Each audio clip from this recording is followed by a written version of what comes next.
Buenos días, buenas tardes, buenas noches, según el momento que se siga esta edición de Justo Ahora. Estamos peleando por recuperarnos y aquí, frente a los acontecimientos que van ocurriendo, no podemos descontinuar este espacio de reflexión y de debate que ya tenemos establecido y que en muchas ocasiones ha sido asumido por parte de un equipo porque somos un equipo. En esta ocasión, Franco y yo no les vamos a hablar sobre la victoria que ha tenido en el Campeonato Mundial de Desayunos. El pan con chicharrón terminó ganando la arepa, ¿no? Básicamente vamos a hablar sobre el caso Santibáñez, o digamos, el último caso de Santibáñez, ¿ya? Con una aclaración, porque hoy, en este momento, justo hoy día, se acaba de dar una resolución frente a la expresidenta del Consejo de Ministros, Betsy Chávez. Como todos saben, Betsy Chávez tiene desde el 1 de julio una acusación constitucional pidiendo su inhabilitación para la función pública, o sea, el Congreso tiene en trámite iniciado pero no terminado una evaluación para si le prohíben ser funcionaria o funcionario, entonces, y quien entonces, va a decidir eso, primero es un informe a la Subcomisión de Acusaciones Constitucionales, después a la Comisión Permanente, después al Pleno. Eso todavía está en trámite. Su situación del Poder Judicial también está en trámite. No ha habido ni siquiera sentencia de primer grado o de primera instancia. Y le pusieron prisión preventiva, una prisión preventiva planteada, como hemos explicado en este mismo programa, fuera de plazo, pero ante el temor de que se vaya del país, se ha decidido hoy que tenga un impedimento de salir del país por un año. Ahora, esta medida es de una eficacia relativa. Hay mucha gente que encuentra cómo salirse del país. Entonces, porque nuestras fronteras en algunos casos son bastante porosas, cuando no se han dado casos de corrupción, como el que pasó con el ex juez supremo, César Nostroz, que fue acompañado por un entonces congresista y hizo una gestión, por decirlo de alguna manera, en el puesto de la salida de Perú a Ecuador y ahora ya se mandó a mudar a Europa. Eh, bueno, entonces lo que hay que tener claro es que Bessie Chávez no es que haya vuelto a la casa, va a seguir el proceso en comparecencia, o sea, tiene que asistir, tiene que cumplir ciertas reglas de conducta, pero además no puede viajar al extranjero. Y si viajara al extranjero, como lo hizo Santibáñez hace poco a Suiza, tiene que ser con un permiso expreso de los jueces y de las juezas que la están juzgando. Punto por la señora. Vamos al tema de Santibáñez.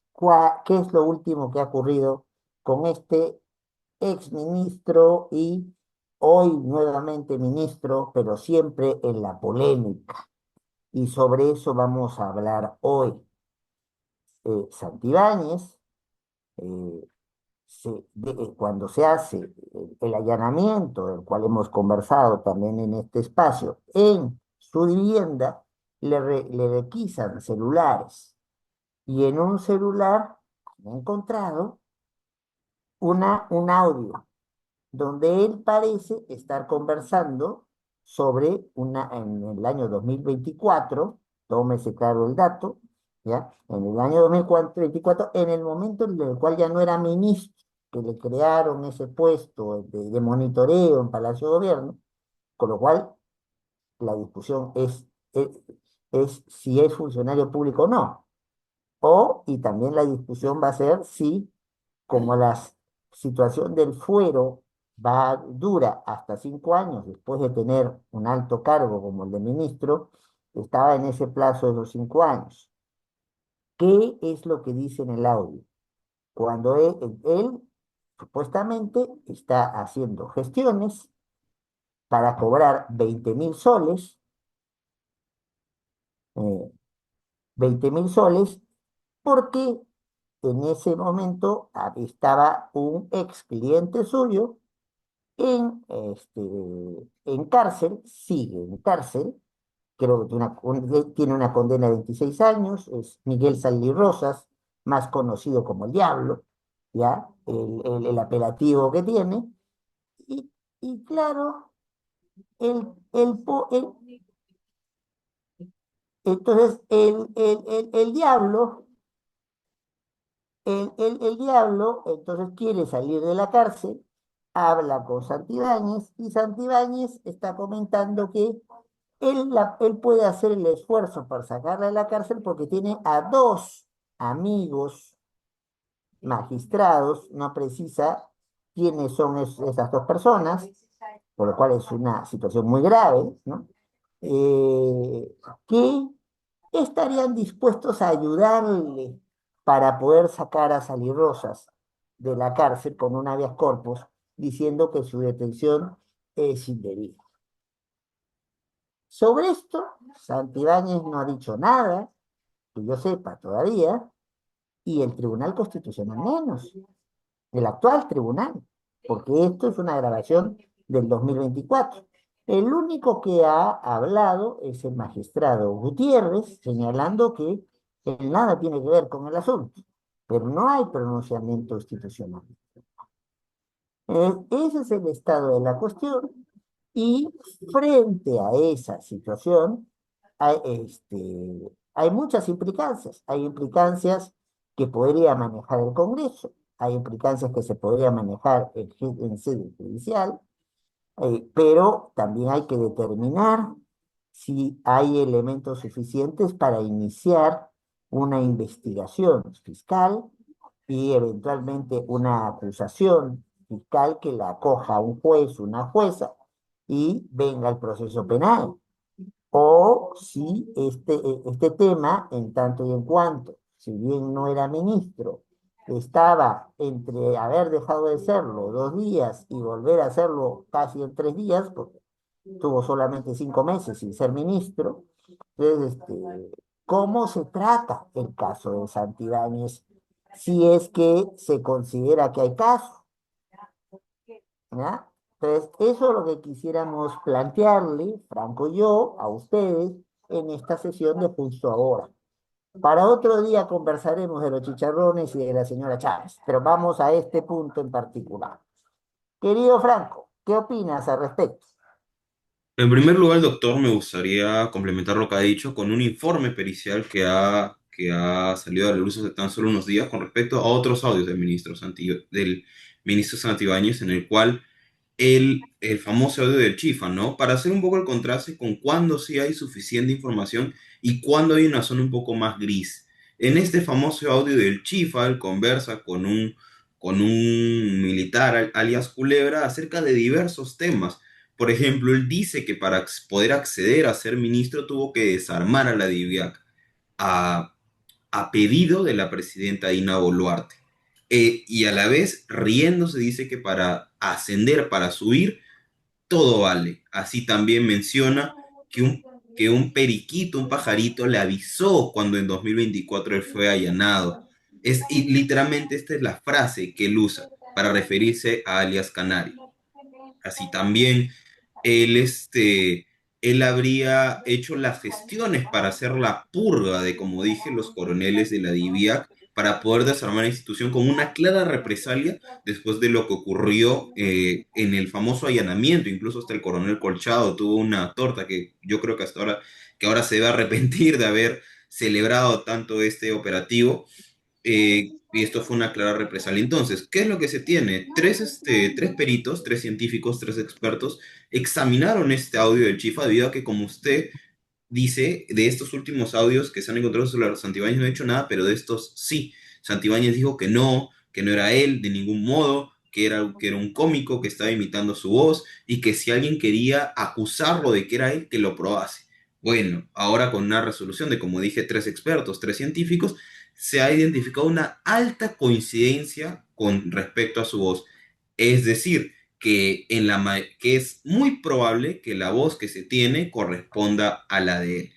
Por lo que se podría seguir con las investigaciones de esta grabación que, como dije, fue realizada por alias Culebra y fue entregada por su abogado hace aproximadamente un año. Aquí podemos ver que los peritos han identificado su voz, han hecho un comparativo entre este supuesto audio que él no reconocía, que decía que no era él, que decía que era un cómico que le estaba imitando la voz, con audios que se sabe que sí eran él de forma indubitable y que han sido proveídos por el Congreso en diversas audiencias. Entonces, se ha hecho la comparativa y se ha dado cuenta que sí, efectivamente, es su voz y bueno, ahora tendrán que seguir las investigaciones porque claro, aquí estamos hablando de delitos graves y además delitos especiales.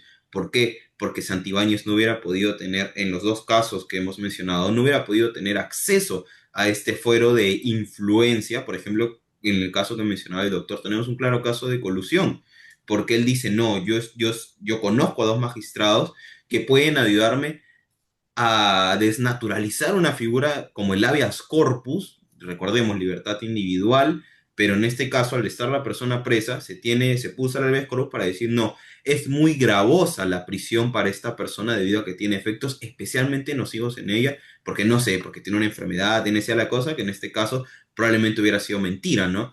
Entonces aquí tendríamos, por ejemplo, un caso de colusión con serias implicancias, ¿no? Porque todos estos peritajes que hemos mencionado, bueno, al menos que yo he mencionado, son necesarios porque él no reconocía el audio y porque se tenía una grabación que había sido hecha por una persona en un chip. Entonces, como que el origen de la prueba no era tan claro, pero luego con las respectivas investigaciones se pudo constatar y por ende la prueba es válida. En este caso, no sé, o en el caso que mencionó el doctor, no sería necesario tanta prueba o tantos peritajes porque es el teléfono del señor Santibáñez que ha sido encontrado por un motivo de un allanamiento. Parece que esta vez sí se olvidó de resetear el celular y de sacarle el chip, como en algún momento hizo, ¿no? Que él entregó un celular sin ningún tipo de información, ni siquiera tenía chip, burlándose claramente de la justicia. Esta vez Claro. no fue el caso y se encontró, como dice el doctor, esta grabación que los indicaría de este delito de colusión con respecto a una persona que está presa 26 años. No estamos hablando de una persona que está presa por un delito menor. Y mucho ojo con esto porque debemos manejar una definición contemporánea de funcionario público. No es solamente una persona que ha sido específicamente nombrada, no es una persona que tal vez que tenga un contrato caso, nos tenemos que cerrar a una definición muy específica, sino tenemos que entender a funcionario público como aquel que tiene decisiones que inciden sobre el patrimonio público, que inciden sobre el interés general desde el gobierno. Entonces, por más que él no haya sido tal cual un ministro, se podría hablar de un funcionario público prácticamente de facto, porque sí, efectivamente le inventaron la posición a él, pero en el papel, en la realidad, está haciendo tráfico de influencias, está haciendo colusión. ¿Por qué? Porque es, no, yo conozco y como yo tengo esta posición en el gobierno, que otra persona en sí no pueda alcanzar, entonces, yo voy a ayudar a esta persona. Recordemos que él, si bien es abogado, no es válido que un abogado haciendo uso de o valiéndose de sus influencias proponga mediante medios fraudulentos que su representado salga libre, más allá de una falta ética, que muchos podemos pensar que no es, que no es correcto, es un delito, como ella mencionó, un delito especial, porque al estar haciendo el uso de sus influencias, está buscando obtener un fin ilícito y como dije, con ayuda de, o como dijo el doctor, con ayuda de dos magistrados, que obviamente ninguno va a decir quién es, pero que esperemos que con las debidas diligencias esto se pueda esclarecer. Yo estoy en la misma línea, pero quisiera añadir algunas apostillas. En primer lugar, desde la época del caso Montesinos, cambia el sentido de la jurisprudencia en el Poder Judicial primero, en el Tribunal Constitucional después, planteándose que para ser funcionario público no importa el nombramiento, sino si yo estoy desempeñando funciones de autoridad. ¿Por qué? Porque Montesinos nunca fue formalmente el jefe del CIN, era un asesor del Servicio de Inteligencia Nacional, pero todo el mundo sabía que él es el que tomaba decisiones y no solamente vinculadas con el Servicio de Inteligencia Nacional. O sea, esto ya está en el caso peruano asentado, tanto en el derecho penal como en el derecho constitucional como en el derecho administrativo. Uno puede tener responsabilidad penal, aunque no se llame no se llame director general, ministro, ministra, directora general, no tengo que tener un cargo de estos, sino lo que tengo que estar es desempeñando la labor de un funcionario o de una funcionaria. Eso hay que tenerlo claro. Otra cosa que hay que tenerla clara es que en el caso peruano, las pruebas que son consideradas pruebas cuestionadas o cuestionables son las que son obtenidas con violación de derechos fundamentales. En este caso, no se ha violado derechos fundamentales.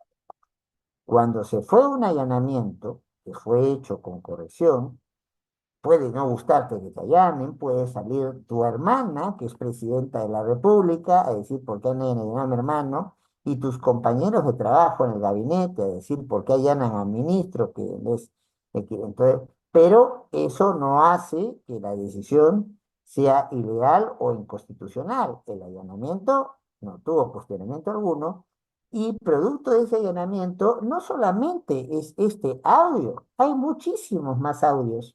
Parece que Juan José Santibáñez no fue muy precavido en borrar mensajes. Lo que ha trascendido por un medio de comunicación es este audio en particular. Y hay que tener entonces claro, el señor Salí Rosas está en la cárcel.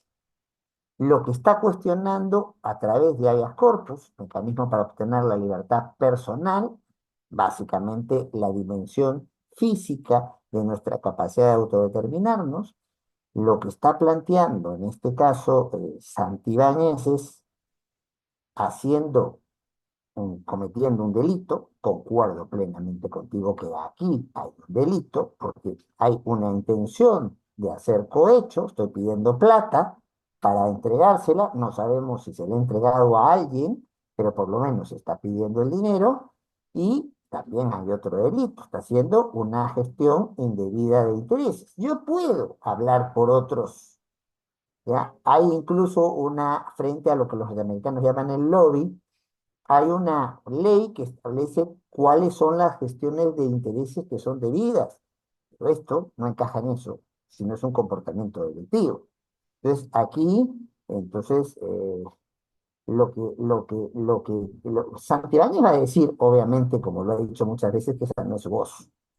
Pero es muy difícil tener escapatoria cuando del mismo celular donde estaba la grabación de Culebra, a quien tú ya mencionaste, del señor Izquierdo, ¿no? Que es el primer audio de él, de Santibáñez, que trasciende, va a ser muy difícil que el argumento sea creíble, ¿ya? Y luego, entonces, ahora, los temas controvertidos aquí son otros. Los temas controvertidos son si, viendo el artículo 99 y sobre todo el 100 de la Constitución, que dice que alguien que ha tenido ciertos cargos, presidencia de la República, un ministerio, una curul en el Congreso, magistrado o magistrada del Tribunal Constitucional, miembro de la Junta Fiscales Supremos, miembro de la Junta Nacional de Justicia, ¿ya? Cargos de este tipo, contralor, hay una serie de altos funcionarios que tienen lo que se llama un fuero. ¿De qué hablamos cuando hablamos de un fuero? De un fuero es que tienen una protección especial.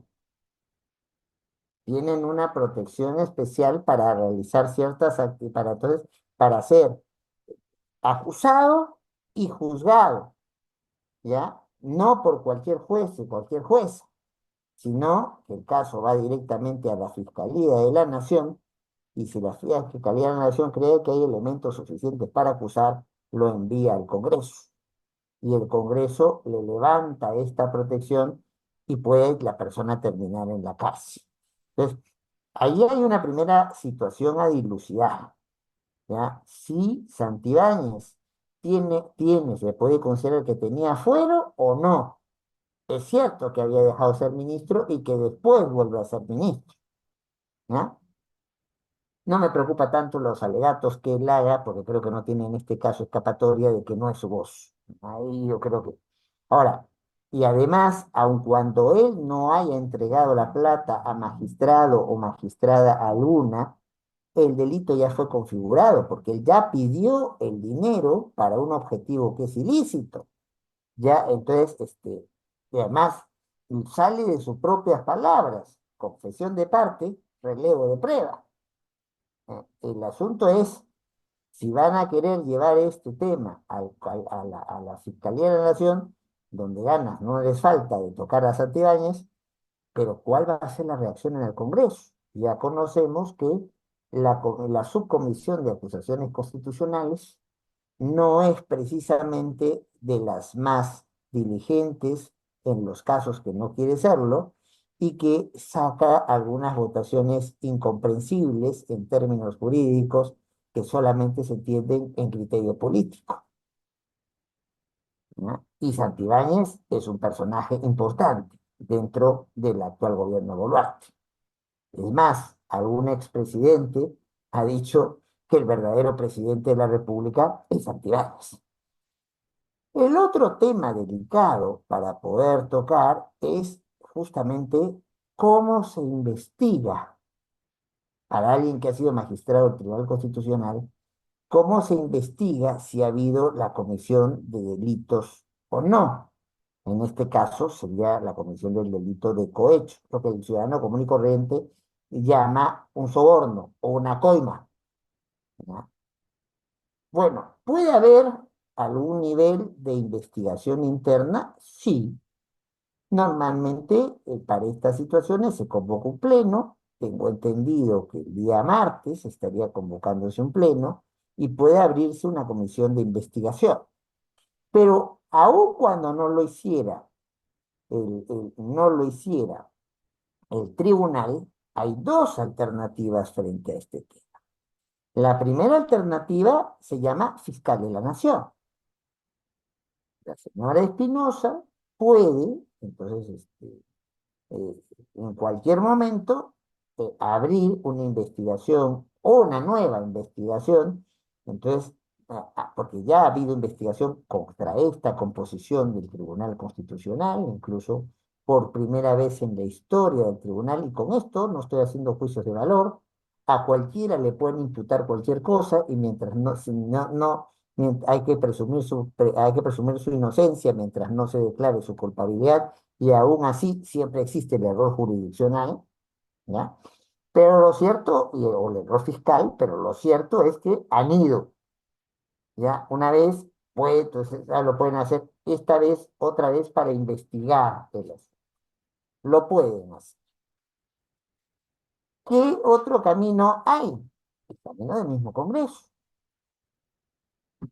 El mismo porque la restricción o sea, para la restricción, para poder hacer una acusación constitucional, las acusaciones constitucionales se hacen por delito de función o por infracción a la Constitución. Y aquí yo creo que si se comprueba que alguien ha recibido el dinero, hay cohecho. No es, entonces hay cohecho, hay recepción de un dinero mal habido. Entonces, eso bien podría justificar, porque no estamos en el caso de la presidencia no estamos en el caso de la presidencia de la República. Son cuatro delitos lo que permiten en funciones y terminar la investigación y entonces y acusarte. En esta situación no hay restricciones. Yo lo puedo decir con propia experiencia. Si habiendo sido miembro y vicepresidente del Tribunal Constitucional, 84 posiciones constitucionales, absueltos en todos, por cierto, ¿ya? Pero es más, una acusación constitucional la puede plantear cualquiera. Tú la puedes plantear, yo la puedo plantear. No es necesario que tengamos para la acusación constitucional que tener un puesto público, una calificación o un grupo de ciudadanos. La puede presentar una sola persona. De allí qué trámite le dan, veremos.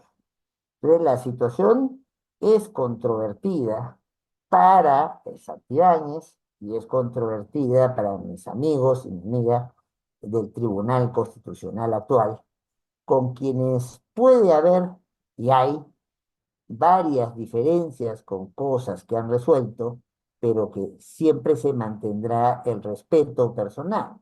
no el todo el que piensa distinto a ti es tu enemigo o tu enemiga. Es solamente alguien que piensa distinto. Pero sería bueno para el tribunal ver que desde dentro se busca esclarecer la situación. Sería bueno. Y obviamente lo que quiera hacer el Congreso, ya el Congreso están corriéndose firmas para plantear la censura de Santibáñez. Ni siquiera el aspecto si ha cometido delito o no, no todavía está en juego, podría estarlo, ¿ya? Pero ya hay gente que está corriendo firmas para su censura. Entonces aquí puede pasar de todo y mucho, ¿ya? Bueno, vamos viendo cómo va. Lo preocupante, y ahí te dejo la palabra, es eh, si es conveniente o no establecer, porque hasta ahora no hay precisión legal ni constitucional al respecto, que una persona que haya sido censurada como ministro, supuestamente porque para el Congreso no tiene la capacidad de ser ministro o de ser ministra, puede volver en otro cargo al gabinete. No tenemos especificación alguna, ¿ya? Porque mucha gente está diciendo, ¿y cómo el señor Santibáñez está donde está? Bueno, es que no hay prohibición ni legal ni constitucional para que alguien se pueda presentar. Y no sé si es conveniente que la haya, porque te lo dejo como pregunta, ¿no? Alguien puede ser muy poco hábil en un tema y puede ser una estrella en otro. No es lo mismo estar en el Ministerio de Justicia que en el Ministerio del Interior. Yo te digo mi opinión sobre el caso Santibáñez. Yo no lo tendría de ministro, con todo respeto que me merece la persona, en ningún ministerio. Pero es necesario poner una cláusula que se diga a quien lo censuré, ya no lo, o a quien la censuré, ya no la puedo poner más o no lo puedo poner más en un gabinete. ¿Qué piensas al respecto? En primer lugar, doctor, creo que este tipo de herramientas tendrían un uso netamente político. Es decir, que el uso que le darían a si se puede o no se puede nombrar de una persona sería con el motivo solo y exclusivamente de poder hacer, como usted dijo, lobby político, ¿no? Con quiénes hago grupo y con quiénes no hago grupo y a quiénes puedo excluir. Y recordemos que finalmente quienes tendrían que dar esta norma para inhabilitar que esto pueda ocurrir serían los congresistas, que sería básicamente como dispararse en el pie, porque ya hemos visto que este Congreso es muy amigo de la presidencia. Entonces, finalmente, quienes deberían dar esta norma son personas que están interesados en que no se dé. Pero ¿y el interés general de todas las personas y que tengamos funcionarios competentes? Bueno, parece que lamentablemente en la política actual que tenemos esto pasa a un segundo plano, lamentablemente, en función del interés particular que tienen estos grupos de poder, ¿no? Que claramente, como dije, no se van a disparar en el pie y no van a buscar esta ley o proponer esta restricción que tal vez podría ser idónea para algunos casos, como en el caso del señor Santibáñez, pero tal vez no para otros. En este caso yo me decantaría más por la opción de que se dé la prohibición porque bueno, al final del día sería como arriesgarnos, ¿no? Arriesgarnos a que una persona que no es competente para algo, tal vez sí lo sea para otro, pero hay que ver en nuestro pasado político reciente que las personas a las que censuran suelen ser personas con escándalos bastante grandes. Por ejemplo, el caso Antibáñez es un caso ya estrepitoso y creo que resuena mucho o debería resonar mucho en nuestras cabezas esto, que es tan Mm, lamentable que, pucha, tenemos gobernantes que sabemos, mm. o personas en el poder, que mientras están en el poder ya sabemos que van a estar presos. Sabemos que tarde o temprano van a ir presos. Y esto es algo que creo que lamentablemente hemos normalizado mucho, porque bueno, basta con ver todos los presidentes o expresidentes, mejor dicho, que tenemos presos. Vizcarra hace poco da una entrevista y le dice a Dina que lleva una colcha a Barbadillo porque hace bastante frío, como haciéndole un guiño a la presidenta de que ella no le queda mucho tiempo, porque bueno, si bien tiene un fuero, la presidenta, como se dijo, solo puede ser acusada, y ya ni siquiera puede ser ni acusada ni investigada por la fiscal de la nación, ¿no? Antes era, no puede ser investigada, ahora ella no puede ser tampoco ser investigada, tenemos que esperar a que deje de ser presidenta para que recién la puedan investigar y aún mucho más tiempo después la puedan acusar, pero bueno, lamentablemente creo que ¿qué es esto, no? Los grupos de poder se reúnen y me gustaría reflexionar un poco sobre qué tan gravosos son estos delitos que cometen, porque recordemos que, como dije, inciden sobre el patrimonio público. ¿Y para qué debería estar destinado el patrimonio público de la nación, el dinero que se recauda, los proyectos, las nuevas leyes, etcétera, a garantizar en mayor medida los derechos fundamentales de los ciudadanos? Entonces existe una gran correlación entre corrupción y la no satisfacción de derechos fundamentales. Y finalmente las personas que nos vemos afectados somos todos nosotros. Porque ese dinero que Santibáñez se robó para hacer tal cosa, tal vez era para un programa social que al final no resultó, o etcétera, ¿no? Del dinero tanto dinero que se pierde en la corrupción que finalmente no es recuperado por parte de las autoridades, porque bueno, básicamente ellos tendrían que acusarse entre ellos y al final del día, como la mayoría están sucios, no se suele hacer. O pensemos, por ejemplo, en el caso del cofre, un carro que también está en los audios que le mencioné, en el cual Santibáñez admite que el cofre fue usado para que Cerrón se fugara. Entonces pensemos en realmente el carro presidencial que cuesta muchísimo dinero, que se paga con los tributos de todos, debería ser usado para que una persona se pueda fugar. ¿Y cómo es posible que después de que todo esto se sepa y poco a poco se esté probando cada vez en mayor medida, la presidenta siga tranquila y diga, para los que leen las noticias del doctor Eloy, estaba primero hace unos días, se baña en manteca, dice, frente a las críticas? Más allá de bañarse en manteca, yo creo que está totalmente desconectada de la realidad, que vive en un mundo imaginario en el cual todo lo que ella hace es correcto y bueno, a todos quisiéramos vivir en ese mundo, pero lamentablemente no es el que nos corresponde a nosotros en la realidad, ¿no? Mira, haciendo viendo, bueno, sí, comencemos lo último que has dicho. Sin duda, lamentablemente vemos, y lo estamos diciendo en un libro reciente, que estamos a punto, que ya tuvo una versión digital y que ahora va a tener una versión impresa, que en la presidencia de la República hay poca empatía con los requerimientos de la ciudadanía y poca claridad cuando por un lado se dice que se está creciendo a más del 3%, el país podía crecer al 6 o 7%, y se lo ha dicho una de las calificadoras más importantes de riesgos en el mundo, que es Moody's, que el Perú es el país que más oportunidades de crecimiento está perdiendo en estos últimos años. El precio del cobre, el precio del oro, está llegando a condiciones que no se han dado antes, fortalecido en el caso del oro, con las erráticas políticas de Trump bloqueadas por básicamente sus jueces y jueces. Entonces, tenemos el dólar más bajo y la gente comienza a comprar oro. Tenemos en el caso del cobre, China en un desarrollo industrial que se sustenta en el uso de materiales en los cuales el cobre tiene una dimensión muy importante. No por algo China es el que compra el 30% de las exportaciones que hace Perú.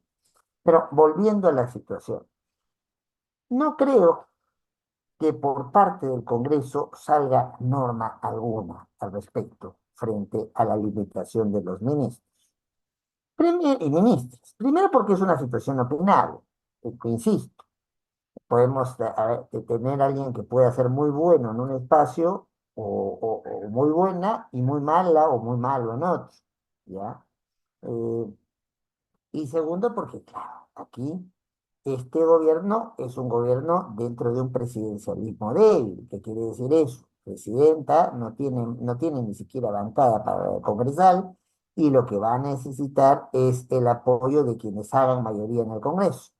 Y quienes hagan mayoría en el Congreso, todos y todas esos grupos tienen en su interior a gente que tiene algunas discusiones, algunos problemitas, en algunos casos incluso condenas, en la mayoría la presunción de inocencia manda, pero no creo que estemos por la labor de cerrar esto. Aquí la clave para el caso Santibáñez va a ser el Ministerio y va a ser la Fiscalía de la Nación.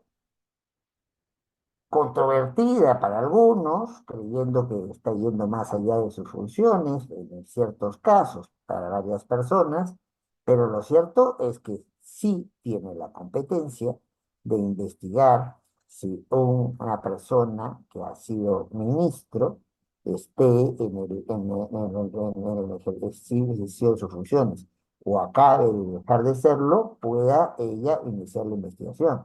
O en su defecto, si considera que no le atañen, no le corresponden por estar en esos meses, haber ocurrido eso en esos meses, y no le corresponde investigar a ella, puede darse la directiva interna para que un fiscal de otro grado, por parte del Ministerio Público, o una fiscal de otro grado, por parte del Ministerio Público, le abra la investigación para determinar si hay un comportamiento delictivo. Es más, si ya esto ha salido como parte del paquete de las grabaciones del fiscal que está conociendo el caso de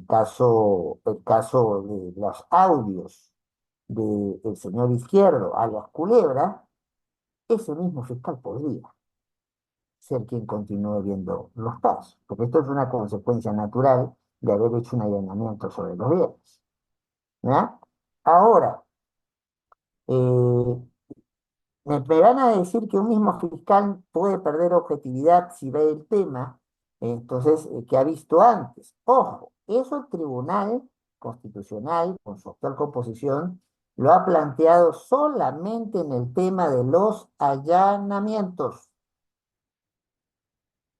¿ya? Pero aquí ya no estamos hablando del allanamiento en sí, cómo se hizo, si se violaron o no derechos fundamentales. Y considera el tribunal, creo que erróneamente, que el Ministerio Público ha perdido objetividad en este caso. ¿Ya? Acá ya se hizo el allanamiento y se encuentra una noticia criminis, como dirían los penalistas, es decir, la noticia de un crimen, la posibilidad de que haya un delito. Y eso se investiga. Y sobre eso el tribunal no ha hecho nada, ni el Poder Judicial ha dicho nada, prohibiendo la legalidad o la constitucionalidad de lo que se hace. Sospecho que por allí van a ir las cosas. Y en el caso del tribunal sería conveniente que ellos hagan una investigación interna, pero nada impide que el Ministerio Público inicie a su vez una investigación. Esperemos.